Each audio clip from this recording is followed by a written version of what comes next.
Pergunta que não se cala: por que Jesus falava por parábolas?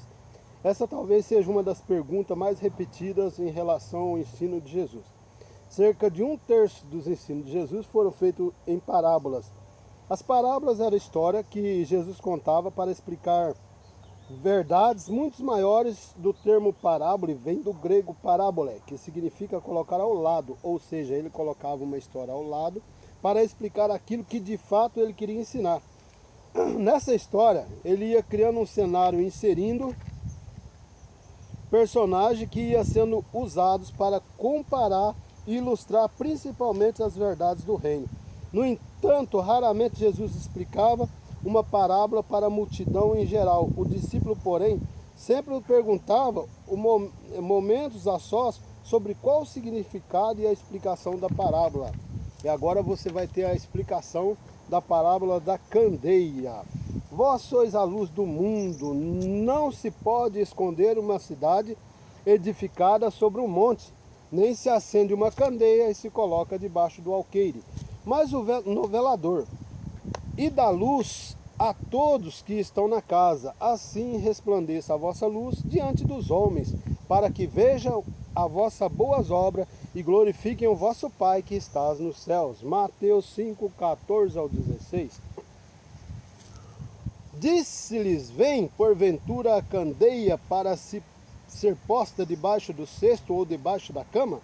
Não vem antes para se colocar no velador? Porque nada há encoberto que não haja de ser manifesto, e nada se faz para ficar em oculto, mas para ser descoberto. Se alguém tem ouvido para ouvir, ouça. Marcos 4, 21 ao 23. E ninguém acendendo uma candeia a cobre para com algum vaso ou põe debaixo da cama, mas põe no velador, para que os que entram vejam a luz, porque não há coisa oculta que não haja de ser manifestar, e nem escondida que não haja de saber se vir a luz. Lucas 8, 16 ao 17. A parábola da candeia é uma das parábolas mais curtas do ministério de Jesus. Provavelmente foi contada somente para os discípulos, pois Marcos informa que Jesus contou junto com a explicação da parábola do semeador, Marcos 4, 10 ao 21. É possível que o conteúdo dessa parábola tenha sido contado várias vezes por Jesus, pois os três evangelistas sinóticos posicionaram em cenários diferentes. Mateus a posiciona no Sermão da Montanha, Mateus 5, 14 ao 16. Marcos a posiciona após a parábola do semeador, Marcos 4, 21 ao 25. E Lucas, curiosamente, conta essa parábola duas vezes. Primeiro, após a parábola do semeador, Lucas 8, do 16 ao 18. E depois, após o sinal de Jonas, que é Lucas 11, 33. A candeia era uma lâmpada simples de barro que tinha as suas chamas alimentadas por algum tipo de combustível. Na maioria das vezes nós sabemos que é o azeite. E como se não usava velas nos dias de Jesus, era uma das principais formas de ter iluminação durante a noite. Curiosamente, Marcos utiliza uma expressão sugestiva. Quando ele se refere à candeia, ele diz que ela vem, Marcos 4, 21, para ser colocada no velador. Isso parece sugerir que ele trata a candeia como se fosse uma pessoa. O velador poderia ser um tipo de prateleira ou até mesmo uma pedra projetada horizontalmente na parede onde colocava-se a lâmpada para iluminar a casa. Se tratando da Palestina do primeiro século, a grande maioria das casas possuía um único cômodo, e nele a pessoa vivia, fazia suas refeições e dormia. Alguns sugerem que esse velador, em vez de uma prateleira, poderia ser uma cavidade ou um nicho na parede, mas isso esconderia um pouco da luz. Penso que a primeira opção ainda fosse a mais provável. Normalmente havia um único velador para iluminar toda a casa.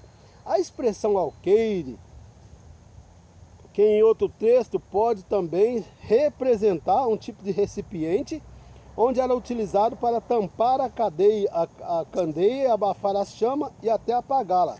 Essa era a forma comum de se apagar, tinha capacidade para armazenar medidas de aproximadamente 9 litros.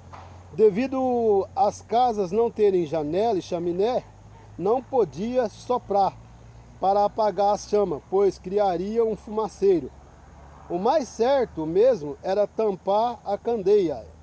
A ideia de cama aqui é de um simples esteira, pois a vida na Palestina, na época de Jesus, era muito simples nesse cômodo único. Enrolava-se as esteiras de dia e abria-se à noite para que toda a família pudesse dormir. William Hendricks destaca que a candeia,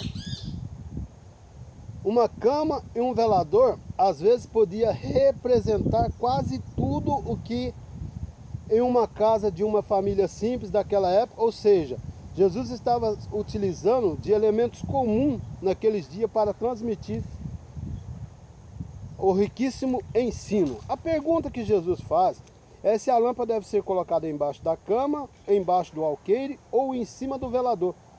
Se colocarmos a lâmpada debaixo do alqueire, certamente ela se apagará. Mas se colocarmos a lâmpada em cima do velador, com certeza ela irá iluminar toda a casa. Jesus estava com isso ensinando que precisamos nos posicionar no lugar certo para que através disso consigamos cumprir o propósito. Até porque as coisas preciosas do reino precisam ser mostradas. O que está em oculto é para ser revelado. Mateus enfatiza que assim brilhe também a vossa luz diante dos homens, para que veja as vossas boas obras e glorifique o vosso Pai que está no céu. Mateus 5,16. Ou seja, se a ideia é que a fim de que todos entram pela vossa possa ver a luz, Lucas 11:33, não era da lâmpada propriamente dita que o texto tratava, mas sim da luz que emitiria, apontando com isso para Cristo. A verdadeira luz, para que ele seja visto em nós, através das nossas obras. Isso, a mensagem central dessa parábola é de que seguirem a Jesus. Aqueles que seguem Jesus devem deixar a luz brilhar, permitindo que Jesus, a sua palavra, resplandeça nele.